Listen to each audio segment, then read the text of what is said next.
Geoff, one thing we always want to know from our guests when they come on is how did you get your start in fantasy football and in the fantasy football industry?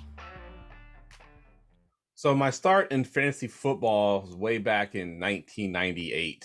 I think it was Yahoo's first year of having a digital fantasy football platform. A friend of mine knew I was kind of a stat nerd. I mean, I was always the stat nerd, like in high school, even in late middle school.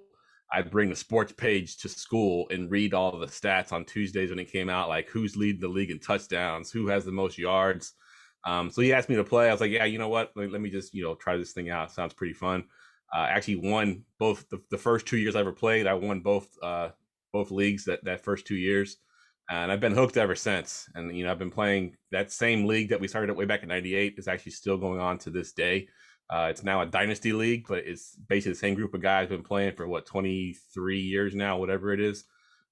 So yeah, and then as far as getting into the industry, I said I was a stat nerd and kind of I was always that guy in my group of friends where, on Sundays I'd get the calls or the text messages like, who do I start this week? Or who do I do this? And, or I'd get who do I add this week from the waivers?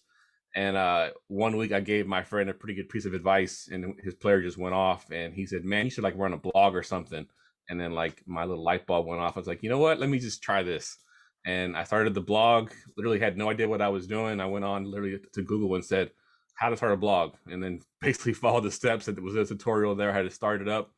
And I kind of figured that I'd be, begging my friends and family to kind of go to my page and read my stuff. And about a month and a half in, I'm getting like, it's starting to kind of blow up. I'm kind of like, oh, this is cool. I got strangers that are reading my stuff. This is kind of fun.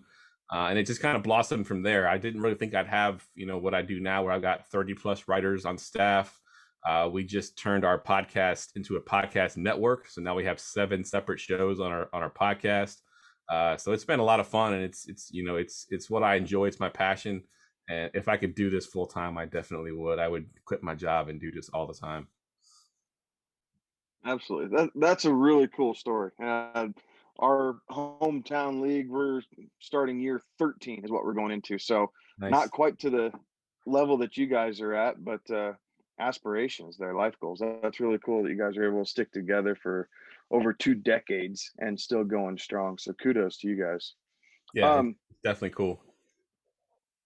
so kind of getting into things, walk us through what the Going for Two group is going through right now. What kind of content are you guys working on? The off season, getting ready for things, but what do you guys have kind of cooking up behind the scenes there that people need to look forward to and stay on the lookout for?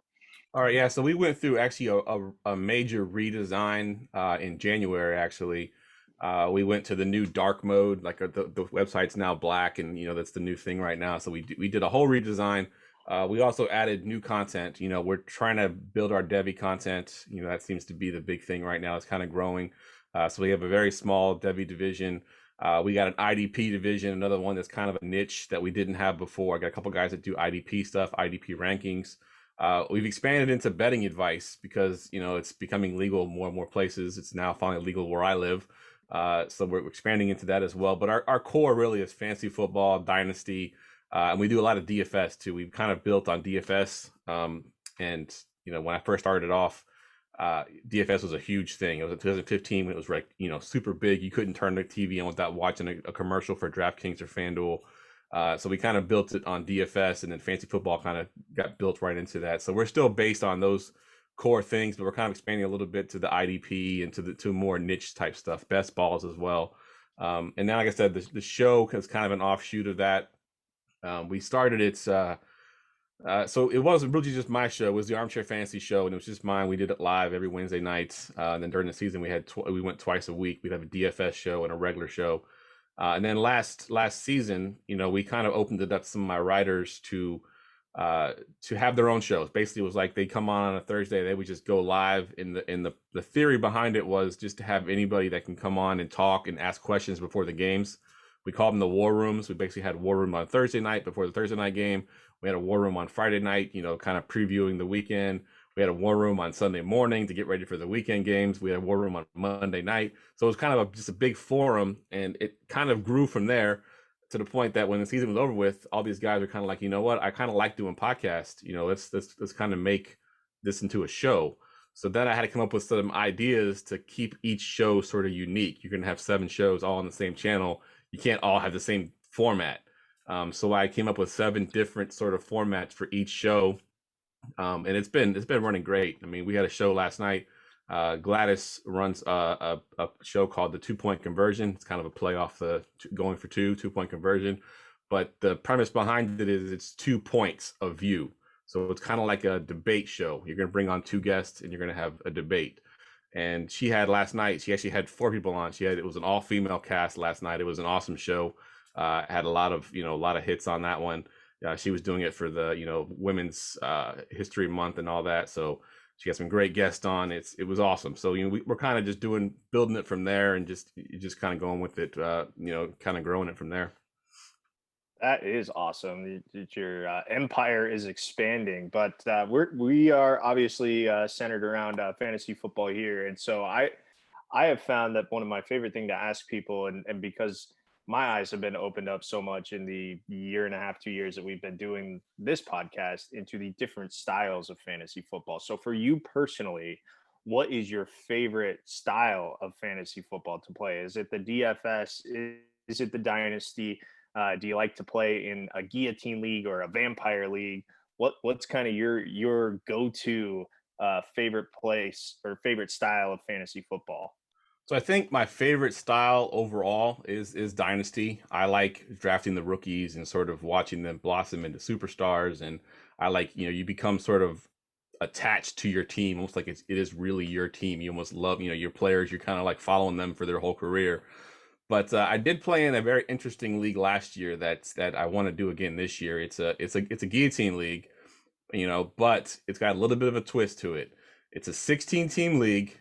There's 4 divisions for each, 4 divisions divided up, but each division is like a team. So you're actually encouraged to trade players and to try to help the other guys sort of win to get to the next level. So there'll be, weeks where you're talking to your teammates like, hey, my running back's on a bye week. I see you have so-and-so on your bench. Can I borrow him for this week? And you trade him to, to that player and he'd have a better team for that week. And it was awesome because the teamwork aspect of it. I mean, we were drafting based, on certain things like, okay, we're going to do a run, 4 of us in a row. We're going to do a run on quarterbacks right now. We're just going to take the quarterbacks and get them off the board.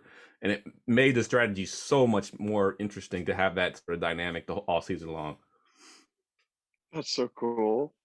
I hadn't heard of that before. Awesome. That's really neat. The closest we did, I did it a league last year. It was anything but the best. So the best players from each week got eliminated, which was kind of a fun way to do things from each position group. So you had to be on your P's and Q's all year long, but that's very fun. I like that idea a lot. The teamwork aspect of it is very, very really cool. I'm actually working on my own personal format for fantasy, but I haven't come up with all the details yet for the playoffs. But I'm calling it zombie leagues. It's basically like a vampire league. You're going to have one zombie. He doesn't draft. So it's just like, regular vampire league. Everybody's drafts. He has to pick up from free agencies. The difference is if the zombie beats you, he gets to take your player like a vampire league. But then the team that he beat has to drop all their players. Now they're also a zombie. So they have to drop all their players and then add more players back from free agency. Now you got 2 zombies, and it just kind of snowballs from there. But I haven't figured out the playoff scenarios yet because it gets a little difficult because you don't know how many zombies you're going to have at the end. Will a zombie go undefeated?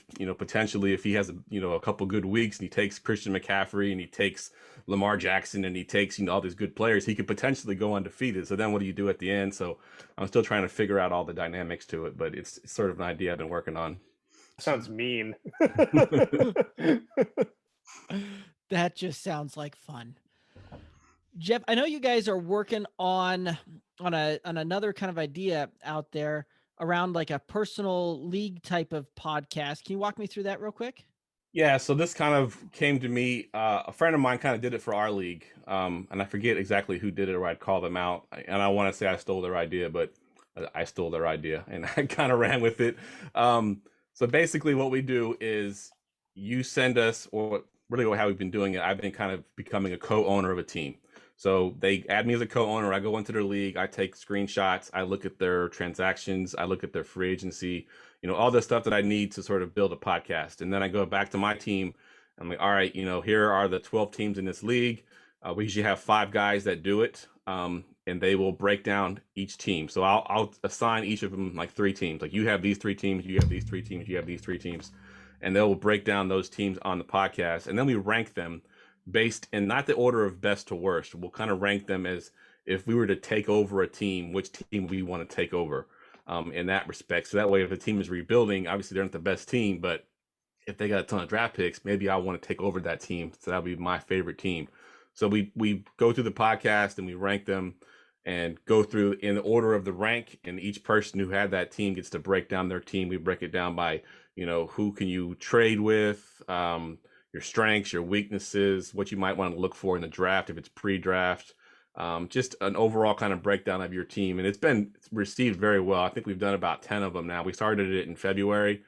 We've done 10. I've actually got I got 4 or 5 booked for after the NFL draft. And then I even have 3 or 4 of them that are booked for August for redraft leagues. But it's been a huge hit. And you can go to goingfor2.com/league pod to sign up for it there. It's $100, but really, if you divide it by a 12-team league, it's like $850 a person. So it's really not that much. It's a really cool thing to do for your league, especially in the middle of the summer when, there's not a whole lot going on in dynasty leagues in July. You do this for your league, get some engagement going on, get everybody talking about the league again.